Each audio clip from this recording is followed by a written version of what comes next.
And now is the best time for a few Q&A, and I shall be the moderator of this session. And before I come up with my prepared questions, may I see if the floor has any questions for Richard? If I look far away, and hey, oh, the lady who just came back from the US. Thank you. The youngest person who in the room. The only one who understands. So you talk a lot about Richard, so you don't. marketing. Besides things like lead generation, what other metrics are there? It's almost limitless. I mean, anything from choosing a Spotify playlist to creating user-generated content contests to the wine industry, an interactive sommelier to tell you which wines you should buy. There literally is limitless potential for delivering interactive experiences that collect data. It requires media agencies to think a little bit differently because they have to be more creative. It's not just about creating a piece of content like a video. They have to think about the user journey and the interaction that's going to have with the consumer. But I mean, it is limitless. The possibility is limitless. And also to clarify, for the most part, this is done through social media or other channels? It doesn't have to be. It could be through any channels. I mean, we're working with many of the world's largest media companies, people like Scripps Interactive, the Daily Mail Group, Discovery Channel, National Geographic. They're all looking to deliver more interactive, differentiated experiences for advertisers. So you can deploy these experiences into many different digital channels. But I would say if you take something like Snapchat in the US, Snapchat, I think, are going to move very, very quickly into this area. And we're going to see Facebook looking like the stodgy old platform with yesterday's advertising of just video, text and image, because Snapchat's demographic want a more interactive experience. And you're already seeing far more truly interactive advertising experiences through their platform. And I think others will copy them. Thank you. I think Alan has a question. Yes. This is not planted. Okay. Beginning of the discussion, we talked about big data, right? We're seeing how the advertising is might change, right? So can you share a little bit or be a bit more layman and basic as to how these sort of big data are being collected, how they applied, and and also where's the value of Wayin? Where do you guys fit in? Yeah, that's a good question. So every single customer of ours, whether they be a large brand or a media agency, a media network, all have deployed very large data management platforms for large costs from Adobe, Crux, etc. And they are pooling all of their data sets, and they're getting some efficiencies in advertising from the pooling of large data sets. I guess my point is the spend, the huge amounts of spend that is deployed into that area is only delivering marginal benefits, because the bigger problem is actually in advertising itself and consumers being turned off by the advertising experiences that are very, very simple that they're getting bombarded with today. So the biggest challenge is not big data. It's not how to target ads. I think people that are chasing that market fundamentally misunderstand the problems in digital advertising today. The problems is we need to become innovative again. That's why you'll get the larger click-through rates. So it's, data is important, yes. And what we do is we collect a lot of data, because an interactive experiences collect huge amounts of data, huge amounts of mobile phone numbers, address details, people's preferences, because they're interacting with an engaging interactive experience, all of which is tracking their behaviour. So we collect a lot of data, we push it across to CRM systems and data management platforms. But as I said, I think the larger problem is addressing innovation in ad units itself, so that we can engage the consumer again much more effectively than we are today. Oh, thank you. Tony, right? Hi, Andy. Thank you. And thank you for your sharing. I just want to know a bit about, like you mentioned about Google and Facebook, right?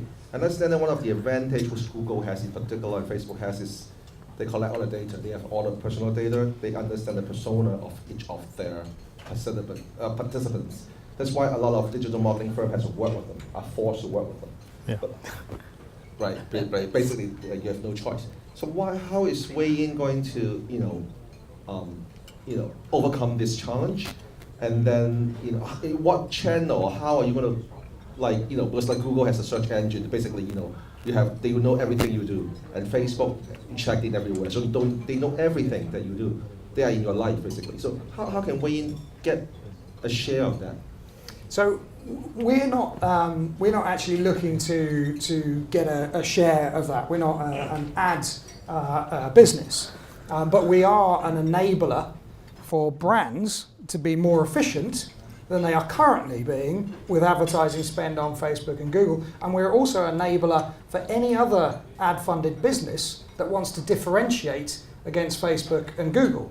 And I actually think that when you think about huge sets of data, right now, Facebook has a lot of data, Google has a lot of data, but imagine the data set that somebody like Verizon has when they can actually merge data sets of your mobile use, your broadband use, and then they've got a whole set of internet properties, and they can start tracking your activity across those. That's a huge data set. I mean, that's combining channels that Facebook and Google don't have today. So I think there will be more players that have very, very rich data sets as well. I guess my point is the battle is not going to be about who can collect the most data and target ads the most efficiently, because we know that it doesn't really change the ballpark. I mean, it's very, very marginal efficiencies we're talking about here. Yes, marginal efficiencies when you're spending billions are attractive, but actually, 43% click-through rate down to 1%, even with all this efficiency, that's not a success story.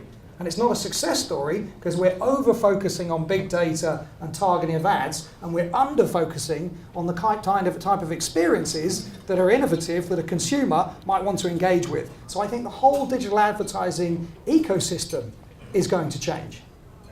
Thank you. Thanks, Richard. In light of the time, I think we can have maximum 2 more questions, and I will take the last quarter. So anybody?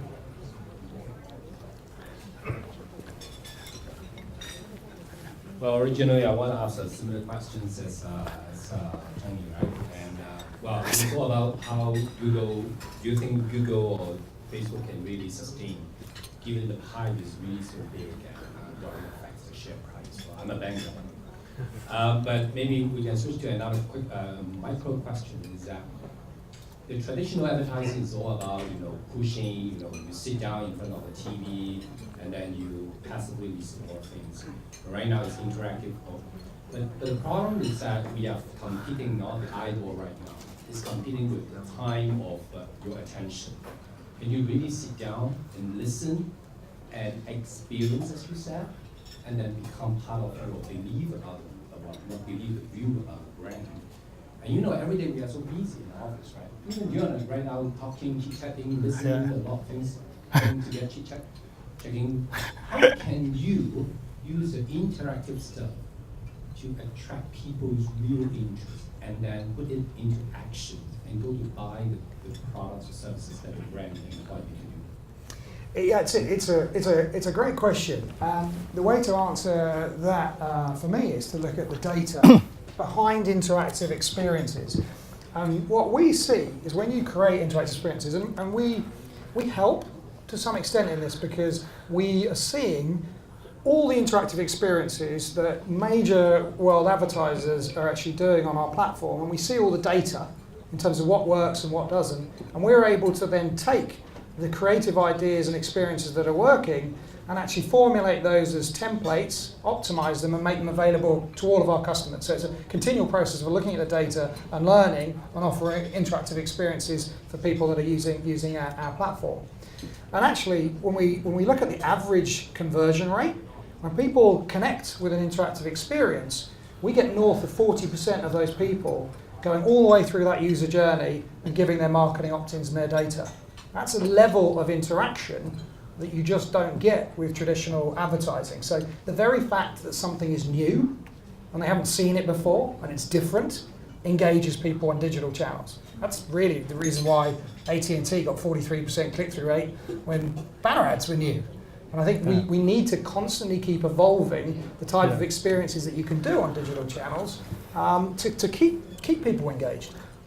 That's very well said. To add a little bit on top of that is, I think as a technology company, you have to keep on innovating. To answer back to your question on how Facebook and Google, whether they could sustain, I think it's very interesting because it triggers me to relate this actual fact to you. Sun Microsystem was sold to Oracle back in year 2010 for $7.8 billion US. And guess who took over the Sun Microsystem campus in Palo Alto? Facebook's chairman, Mark Zuckerberg. So Mark Zuckerberg is having his office in exactly the same room as Scott McNealy, where he used to run Sun for over 20 years. So the lesson learned from people like Scott is, if you don't continue to evolve, to revolutionize, and to innovate, you're gonna be taken over. So everybody has a chance to stand up and to lead and to overtake. And also at the same time, be overtaken by disruptive technologies. So that's a very intriguing question. So to end this session today, I have actually a more personal question for Richard. You see, everybody has a boss. I wonder, Richard, what is it like to be working for one of the toughest, richest technologists of the past century? Well, one thing about Scott McNealy is he loves a battle.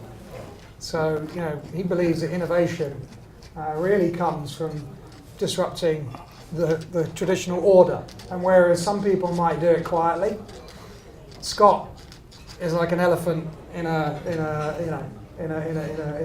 China warehouse. I mean, he absolutely runs a thing and actually likes to throw down the challenge. So, working for Scott, you can't be somebody that hides behind the challenge. You've got to come out swinging, and you have to be extremely aggressive.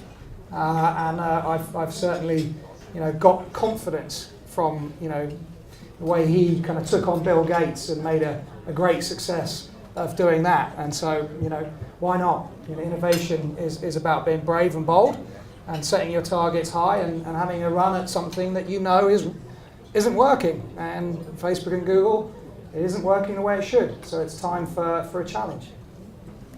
Thank you. Ladies and gentlemen, I think it's about time to end our session.